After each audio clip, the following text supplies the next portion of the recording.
Hello friends, आज का जो हम टॉपिक डिस्कस करेंगे वो करेंगे सैग। अब सैग क्या होता है ये बताएंगे। और ओवरहेड लाइन में ओवरहेड हमारी क्या होती है, जो ट्रांसमिशन लाइन कंडक्टर्स जो लगे होते हैं हमारे टावर्स पे लगे होते हैं। जैसे कि आपने देखा होगा कि पोल्स हमारे लगे होते हैं, पोल्स के ऊपर कंडक्टर्स लगे होते हैं, सही है। अब एक फॉर एग्जांपल पोल हमारा एक पॉइंट पे है जिस पे कंडक्टर को हमने हैंग किया हुआ है, लटकाया हुआ है। दूसरा कंडक्टर थोड़े आगे जाके डिस्टेंस के बाद, मतलब तकरीबन कोई 400-500 मीटर के बाद जो है हम दूसरे कंडक्टर को जो है दूसरे पोल के साथ, नेक्स्ट जो पोल अगले जो है टावर पे लगा होगा पोल, उस पोल पे हम उस कंडक्टर पॉइंट बी को जो है लटका देंगे इस कंडक्टर को। इससे क्या होता है कि फॉर एग्जांपल हमारा जो कंडक्टर है वो नाम क्या होता है, ऊपर से मतलब ओवरहेड होना चाहिए हमारे सर के ऊपर, जिसको ओवरहेड बोलते हैं। हमारे हमारे सर के ऊपर जो है जो कंडक्टर जा रहा होता है उसको हम ओवरहेड बोलते हैं। दूसरा अंडरग्राउंड होता है जो ज़मीन के नीचे हम लगाते हैं। ओवरहेड जो होता है वो टावर्स माना पोल्स होते हैं, टावर्स होते हैं जो हमारे पोल लटके होते हैं, उनके थ्रू हमने उनको हैंग किया होता है, लटकाया होता है। मतलब एक पॉइंट पे हमारा कंडक्टर लटका हुआ, फिर आगे कुछ मीटर्स, कुछ डिस्टेंस के बाद, आधा किलोमीटर या कुछ 100 मीटर के बाद जो है हमारा दूसरा टावर लगा हुआ है जिस पे कंडक्टर को हमने लटकाया हुआ होगा, हैंग किया होगा, सही है। जैसे कि आप देख सकते हैं ये एक रेड कलर का जो है कंडक्टर शो हो रहा है। इसमें जो पॉइंट ए है ये एक पॉइंट है जिस पे हमने कंडक्टर को टावर के साथ हैंग किया हुआ, लटकाया हुआ है। दूसरा जो पॉइंट वो बी है, क्योंकि हमें लटकाना पड़ेगा कि हमारा जो है कंडक्टर इजीली वो जो आपके पावर को ट्रांसमिट कर सके एक लोकेशन से दूसरी लोकेशन के ऊपर। अब देख सकते हैं ये एक पॉइंट है ए जिस पे कंडक्टर टावर के साथ लटका हुआ है, ये दूसरा पॉइंट है बी।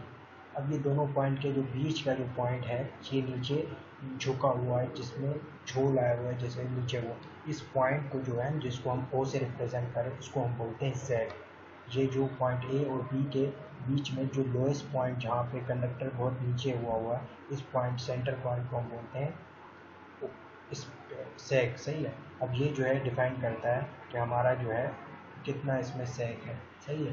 और ये स्पिन डिफाइन करती है कि ये आपके पॉइंट ऑफ टावर जो कंडक्टर का जिधर हमने लटकाया हुआ है कंडक्टर को जो है आपके टावर के साथ, उस पॉइंट से ये कितना नीचे आ रहा है, पॉइंट ऑफ सेक। ये सेक का पॉइंट है ओ, ये भी माना इसका नीचे कितना है इस पॉइंट से, इस ए पॉइंट और बी पॉइंट से कितना नीचे, इस पॉइंट को हम क्या कहते हैं, स्पिन कहते हैं।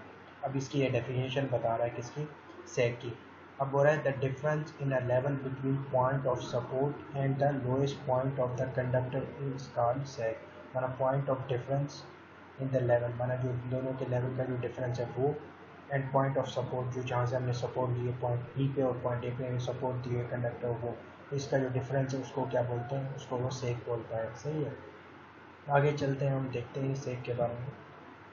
अब देख सकते हैं सेक जो होती है, अब उसमें यहाँ पे जो ये टी नॉट है, जो टी ज़ीरो के साथ रिप्रेजेंट किया, ये टेंशन है। टेंशन बोलते हैं किसी भी चीज़ में, फॉर एग्जांपल खिंचाव होना या कोई चीज़ में। जैसे कोई आदमी बोलता है मैं टेंशन में हूँ, माना उसमें जहनी कोई दबाव है, तो इस पे इस कंडक्टर पे भी जो टेंशन टी नॉट लग रही है पॉइंट ओ पे, ओ पॉइंट सेक का है, और टी नॉट जो है जिस पे वो टेंशन लगा रहा है, माना उसको क्या बोलता है, उसको सस्टेन करने के लिए। क्योंकि आपका जो कंडक्टर का जो पॉइंट है ना, ये ए और बी है जहाँ पे वो हैंग किया हुआ लगता है। दूसरा जो पॉइंट ओ है ना, वो माना जो है नीचे लगा पड़ा है, तो उस पॉइंट पे टेंशन लगेगी। अब वो क्यों लगेगी और किस वजह से हो रहा है ये भी डिस्कस करेंगे। अब जैसे कि आप देख सकते हैं कि हमारा जो सेग होता है वो क्या होता है कि जब हम कंडक्टर्स को दो टावर्स के बीच में हैंग किया होता है, लटकाया होता है, तो उसमें एक नीचे झुकाव होता है। अब ये जो झुकाव जितनी आपकी ज़्यादा होगी टेंशन उतनी कम लगेगी, झुकाव ज़्यादा होगी तो ये क्या होगा, अब जैसे कि सेग है, अब हम सेग को कम करें क्योंकि सेग जितना कम होगा हमारा टावर में कंडक्टर कम से कम यूटिलाइज होगा। लेकिन हम इसको ज़्यादा खींच के बांधेंगे कंडक्टर के टावर के, सेग की वैल्यू कम हो तो टेंशन ज़्यादा लगेगी इस पॉइंट ओ पे। जो टेंशन ज़्यादा लगेगी तो कंडक्टर जो है बहुत ज़्यादा, कंडक्टर और पॉइंट ऑफ सपोर्ट जो है बहुत ज़्यादा स्ट्रॉन्ग हमें रिक्वायर्ड होगा, क्योंकि उससे जहाँ पे टेंशन बहुत ज़्यादा खींच रहा होगा, ऊपर से हमारा कंडक्टर जो होगा वो बहुत ज़्यादा स्ट्रॉन्ग तरीके से बंधा हो। तो इसलिए हम क्या करते हैं, न कि हम सेक की वैल्यू को भी इतना ज़्यादा कम करते हैं न ज़्यादा करते हैं, न हम टेंशन को इतना कम से कम करते हैं। तो हम क्या करते हैं, दोनों को एक एक्चुअली प्रैक्टिस के मुताबिक उन दोनों को कॉम्प्रोमाइज़ करते हैं कि न सेक ज़्यादा हमारी कंडक्टर पे लगे न टेंशन ज़्यादा ऑकवर्ड हो। क्योंकि आपको पता है कि उन दो चीज़ों को आप स्ट्रांगली बांधेंगे तो उसमें छिकावट और माना जो है खींच बहुत ज़्यादा होगी, तो उसको वो टेंशन वो हो रहा है कि जब ज़्यादा आप कंडक्टर को स्ट्रांगली बांधेंगे और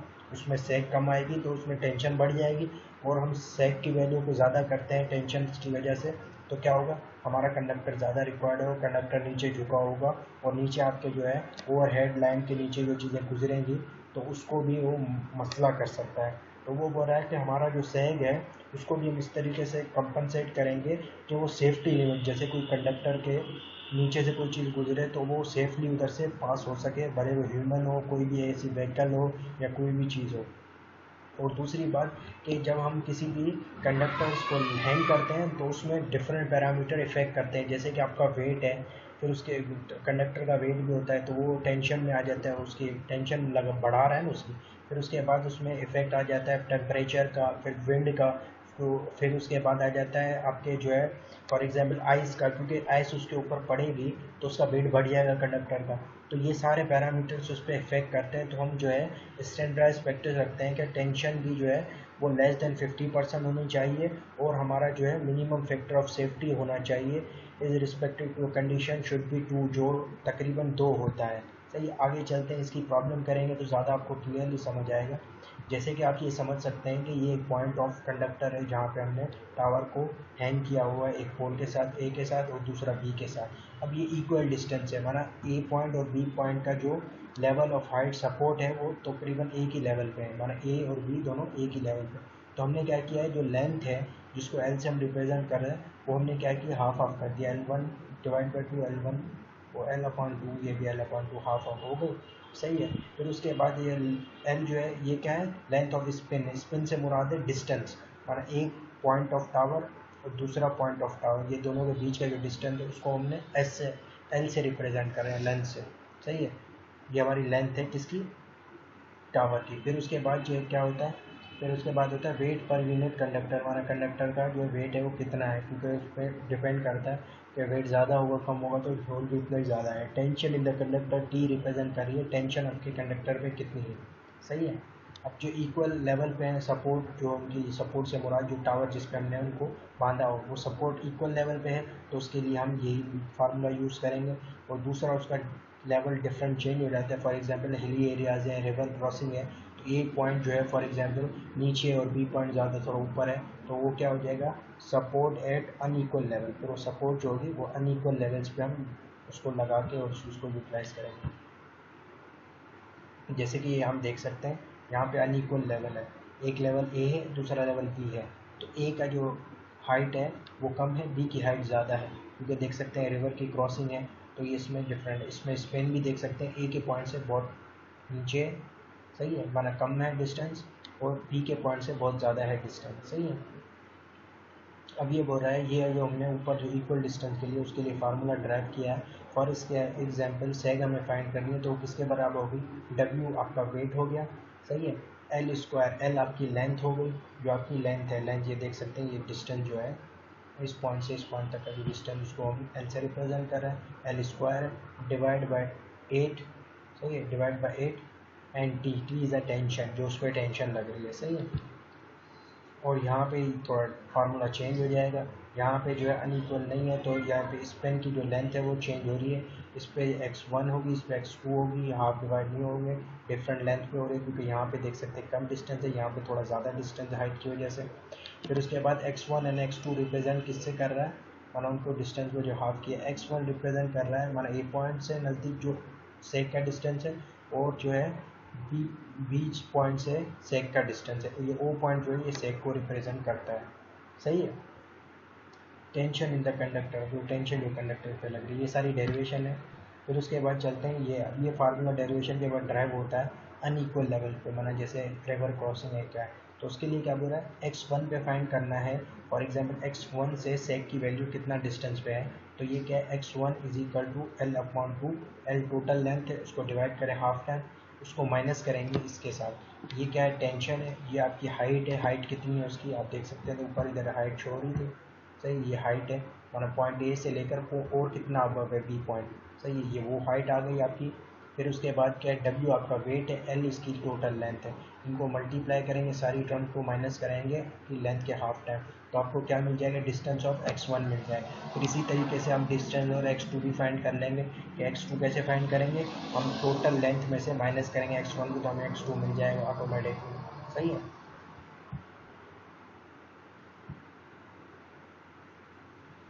अब ये बता रहा है कि फॉर एग्जांपल आइस या विंड होती है, वो कैसे असरअंदाज करती है हमारे जो है सेक को और इनके सारे पैरामीटर को, क्योंकि आप देखेंगे कि उस पर लेयर बन जाती है। जैसे कि इस डायग्राम में देखें, ये कंडक्टर है, उसके ऊपर आइस की कोटिंग हो गई है, क्योंकि हमारे यहाँ इतनी ज़्यादा बर्फ़ नहीं पड़ती। जैसे कोई ऐसे एरियाज़ हैं, हिली एरियाज़, नॉर्दर्न एरियाज़ जैसे हमारे पास है, वहाँ पे बहुत ज़्यादा बर्फ़ पड़ती है। बर्फ़ पड़ने के बाद उन कंडक्टर के ऊपर लेयर जम जाती है बर्फ़ की, जो कि क्या करती है, आपके कंडक्टर के वेट को बढ़ा देती है, विंड उस पर असर हो रही होती है, तो वो टेंशन को, इन पैरामीटर्स को बढ़ा देती है। तो वो भी हमें कैलकुलेट करनी पड़ेंगी। ये सारे पैरामीटर्स क्या होता है, जब हम ट्रांसमिशन लाइन को बिछाते हैं, डिज़ाइन करते हैं, तो उसमें ये कंसीडर होते हैं। सही है। Conductor clearance from ground, ground से कंडक्टर का कितनी क्लियरेंस होनी चाहिए, कि हमारा जो कंडक्टर है उसकी कितनी हाइट होनी चाहिए ग्राउंड के लेवल से।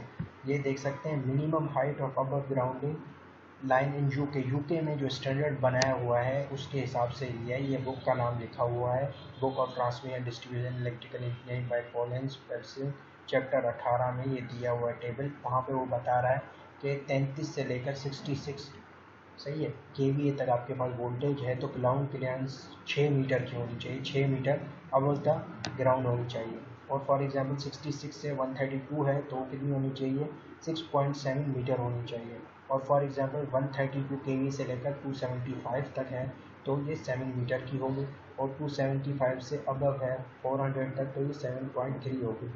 The space between two conductors around, माना दो जो आपके टावर्स लगे हुए हैं, उन दोनों के बीच का जो डिस्टेंस है, वो इस बुक के मुताबिक, ये बुक है DB कोठारी साहब की, पावर सिस्टम एनालिसिस की, तो उसमें वो बता रहे हैं कि जो स्पेस का डिस्टेंस है हमारा, फॉर एग्जांपल वो कितना होना चाहिए, लेस देन हाफ किलोमीटर होना चाहिए, 370 से 460 मीटर तक का डिस्टेंस होना चाहिए दो आपके पोल्स के बीच में, जिनमें हम कंडक्टर्स को लटकाएंगे। अब बोल रहा है कि कौन से फैक्टर्स हैं जो इफ़ेक्ट कर सकते हैं इसको, सेग को। कंडक्टर्स, वेट पर लेंथ, अब वेट पर लेंथ एक वेट है जो उसके ऊपर बहुत ज़्यादा असरअंदाज करता है। फिर उसके बाद स्पेन है, स्पेन बोलते हैं कि sag directly proportional to square of span. अब स्पेन जो है ना, वो डिफाइन करता है कि आपके सेग से लेकर लॉन्गर जो डिस्टेंस कितना है।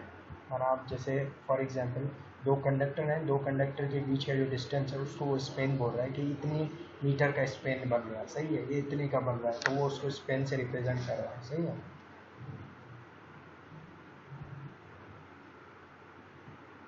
अब जैसे कि आप स्पेन की बात कर रहे थे, यहाँ इस डायग्राम में आपको समझाता चलूँ स्पेन क्या होता है। स्पेन वो होता है जो पॉइंट ऑफ आपका जो ये सेग है, ये पॉइंट जो है जिस पे वो सबसे ज़्यादा नीचे, इस पॉइंट को वो बोल रहा है, वो बोल रहा है ये पॉइंट जो है ये कंसीडर किया जाता है सेग। सही है, माना सेग ये है। फॉर एग्जांपल ये कंडक्टर हमने लटकाया हुआ है हमें टावर पे, ये दूसरे टावर पे। सही है। अब ये जो नीचे जाके यहाँ पे थोड़ी ज़्यादा झुकावट नज़र आ रही है, थोड़ी कम होगी, वो जो झुकावट होगी उस पॉइंट को वो बोल रहा है कि वो सही है। फॉर एग्जांपल यहाँ देख सकते हैं, यहाँ पे ये पॉइंट है, ये कंडक्टर लटका हुआ है, एक यहाँ पे एक है, तो ये कंडक्टर किसी एक पॉइंट पे जाके नीचे जहाँ सबसे ज़्यादा होगा, तो उस पॉइंट को वो क्या बोल रहा है कि सही है, उसको बोल रहा है कि वो डिप आ जाती है क्या। सही है। अब इस डायग्राम में आप देख सकते हैं कि स्पेन और आपका जो है सेक से क्या डिफरेंस है। इस अब ये देख सकते हैं, ये एक टावर लगा हुआ है, ये दूसरा टावर है, दोनों टावर्स के बीच में ये जो आपका कंडक्टर लटका हुआ है, तो ये एक पॉइंट है, इस पॉइंट को हम सेक कंसीडर करते हैं। और इस कंडक्टर के इस पॉइंट से लेकर इस पॉइंट तक का जो डिस्टेंस है उसको हम स्पेन कंसीडर करते हैं।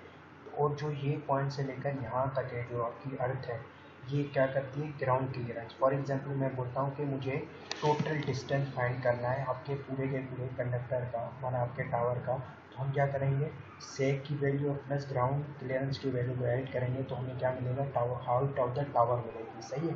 इसी तरीके से सेक फाइंड करना है, तो हम क्या करेंगे, माइनस करेंगे ग्राउंड क्लियरेंस में से टोटल टावर की हाइट को, तो हमें क्या सेक मिल जाएगी इसी तरीके से। और फॉर एग्जांपल हमें ग्राउंड क्लियरेंस फाइंड करनी है, तो हम क्या करेंगे, हाइट ऑफ द टावर में से माइनस करेंगे किसको, सेक को, तो हमें क्या मिल जाएगी, ग्राउंड क्लियरेंस मिल जाएगी। और हमें दो चीज़ें फाइंड होनी चाहिए, या ग्राउंड क्लियरेंस या सेक, दोनों में से कोई एक फाइंड हो तो हम दूसरी को फाइंड कर सकते हैं किसकी मदद से, टावर की हाइट की मदद से। सही है। अब ये एक सिंपल सी प्रॉब्लम है, स्ट्रिंग चार्ट डिफाइंड है। अब ये स्ट्रिंग चार्ट क्या हो रहा है कि टेम्परेचर पे ये दोनों पैरामीटर चेंज होते हैं। टेंशन है, टेंशन टेम्परेचर की बेस पे कम होना शुरू होती है। देखा होगा आपने गर्मियों में क्या होता है, टेंशन की वैल्यू गर्मियों में जो होती है ना, गर्मी बढ़ी होती है तो आपका देखा होगा कंडक्टर जो होता है वो बहुत ज़्यादा नीचे झुक जाता है। और सर्दियों में देखा होगा जो आपका कंडक्टर जो होता है उसमें बड़ी झुकाव, उसमें वो आ जाती है, क्या बोलते हैं, खिंचाव आ जाता है, वो खिंच जाती है। सही है। तो वही कॉन्ट्रैक्शन और कंट्रैक्शन होती है। देखना आपने पटरियाँ हैं ना रेल की, जो लाइन्स होती हैं पटरियों, उनके बीच में देखा होगा गैप होता है। वो गैप इसलिए होता है गर्मियाँ आए तो पिघल के वो दोनों मिल जाए, और जब सर्दियाँ हो तो थोड़ा उसमें गैप रहे। क्योंकि फॉर एग्जांपल हम वो गैप ना देंगे तो जब उसमें एक्सपेंशन होगी तो वो क्या होगा, एक्सपेंशन जो होगी वो इरेगुलर होगी, जिसकी वजह से आपकी जो रेल की पटरियाँ हैं उनमें डिफरेंस आ जाए।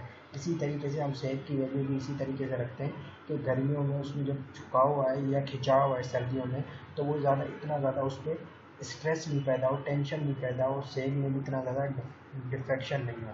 सही है। तो इसलिए हम उस दोनों पैरामीटर्स को देखते हैं। अब ये देखें, एक प्रॉब्लम है, सिंपल सी प्रॉब्लम है। अब इस प्रॉब्लम में क्या पूछ रहा है कि आपके पास 132 kV की ट्रांसमिशन लाइन है। डेटा में हमें क्या दिया हुआ, वेट ऑफ द कंडक्टर मिला हुआ है, कितना है, 680 किलोग्राम पर किलोमीटर। हमारा पर किलोमीटर पे कितने उसका ग्राम वजन है, किलोग्राम, 680। लेंथ ऑफ स्पेन माना दो कंडक्टर्स के बीच में जो उसका डिस्टेंस है कितना है, 260 मीटर का है। सेफ्टी फैक्टर भी पता है वो 2 है। अल्टीमेट स्ट्रेंथ माना आपके पास स्ट्रेंथ है, टेंशन नहीं है, तो हम उससे फाइंड कर लेंगे। अल्टीमेट स्ट्रेंथ बता रहा है कितनी ताकत है, 3100 किलोमीटर, 3100 kg। अब क्या कैलकुलेट करना है, height, calculate the height above the ground, माना ग्राउंड से लेकर आपकी सेक के पॉइंट तक की जो हाइट है वो कितनी होनी चाहिए, अबव द ग्राउंड से कितनी, eight which the conductor should be supported. Supported से मुराद है कि आपका टावर से सपोर्ट, माना टावर पे आपका जो हैंग हुआ है वहाँ से लेकर आपका ग्राउंड तक का क्या डिस्टेंस है, माना हाइट ऑफ टावर है, ग्राउंड क्लियरेंस मिली हुई है, रिक्वायर्ड कितनी है, 10 मीटर की है।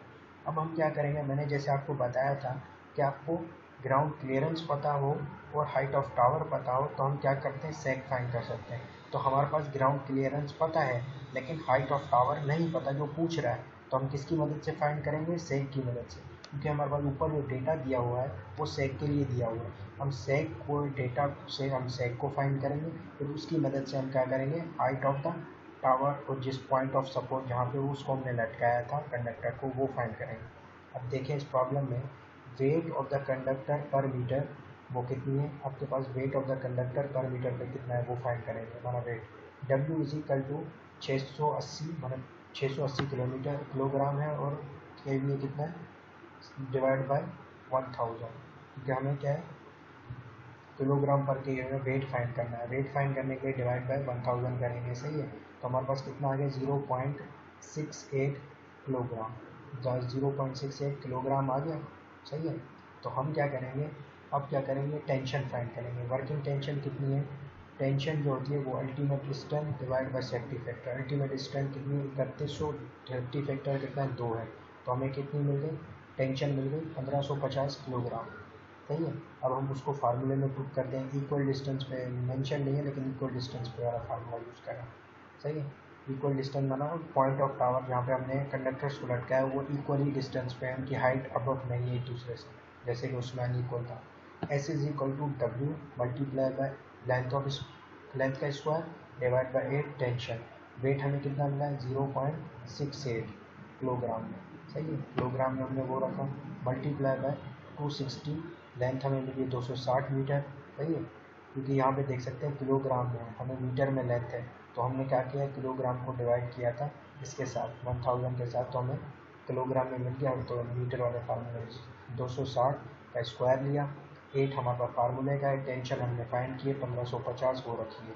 तो अब इसको कैलकुलेट करेंगे तो सेक की वैल्यू मिलेगी 3.7 मीटर, ये हमें सेक मिल गया।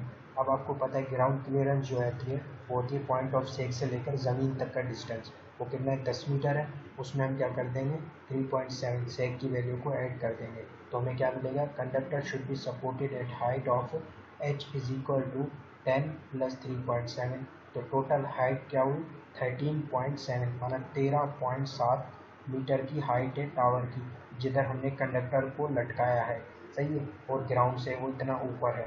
सही है, कोई प्रॉब्लम में इशू हो तो मुझे बताएं, कमेंट में लिखें, या कोई और प्रॉब्लम समझनी हो तो कमेंट में लिख के बताएं, या कोई और टॉपिक और जो आपको कोई इशू हो इसमें हवाले से तो भी कमेंट में लिख सकते हैं। वीडियो अच्छी लगी हो तो लाइक करें और सब्सक्राइब करें मेरे चैनल को।